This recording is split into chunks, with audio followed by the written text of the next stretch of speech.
Hey everyone, welcome back to the Film Critic Podcast, where we dive into the latest film releases. Today I'm sharing my thoughts on Superman, directed by James Gunn, starring David Corenswet. So overall, I thought this film was pretty good. It really shines when it comes to the stunning visuals, the wonderful acting, and the immersive sound design.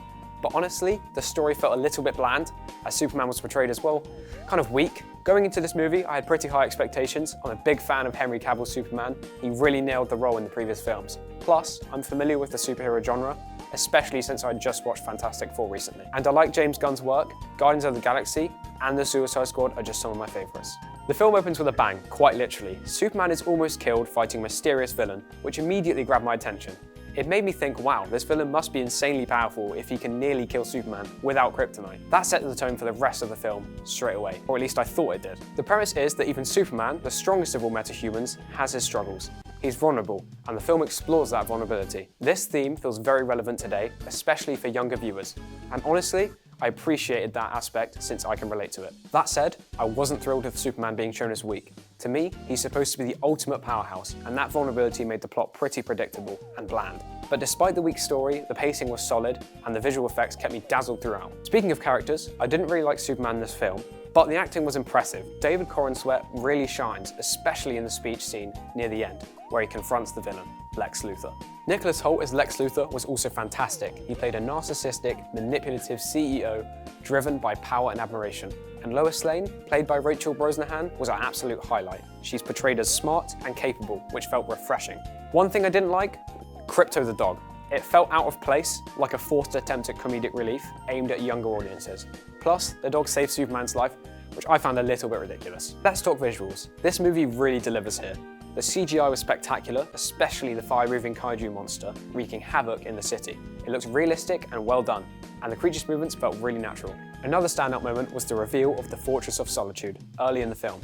It immediately hooked me and set really high expectations for me.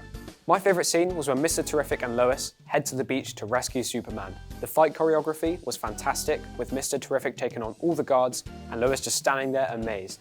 That blend of action and humour really worked for me. Also, the scene where Superman stops a building from falling onto that woman in her car was breathtaking. The camera work capturing him rising out of the dust was absolutely incredible. Now, onto the sound and atmosphere. The music fit every scene perfectly. The argument between Superman and Lois in her apartment was especially immersive thanks to music. In addition, the sound effects during the city fight with the kaiju were superb. When the monster slammed its foot onto Superman, you can really feel the impact. Emotionally, I was engaged throughout. Superman's vulnerability made me root for him to get stronger and overcome his struggles. Despite not liking the weak portrayal of Superman, I stayed invested from start to finish. The pacing felt just right, not dragging, not rushed, and yes, I think it's definitely rewatchable, mainly for the visuals, sound design, and strong acting. Okay, it's time for the final verdict. Superman is a good watch. I'd recommend it especially to younger audiences who might relate to Superman's vulnerability and struggles. It may not be the strongest Superman story out there, but it has enough heart, style, and excitement to keep you entertained throughout. My final rating for this film is 7 out of 10. Thanks for tuning in. If you've seen Superman, let me know your thoughts. Did you like the new take on The Man of Steel? Don't forget to subscribe and leave your review in the comment section. I'll catch you guys in the next one where we review the new Demon Slayer Infinity Castle movie. See you there. Shown as weak. To me, he's supposed to be that vulnerability maybe. That said, I wasn't. This theme feels very relevant today, especially if you Despite not liking the weak portrayal of Superman, I really didn't say that correctly, so I'm going to do it again.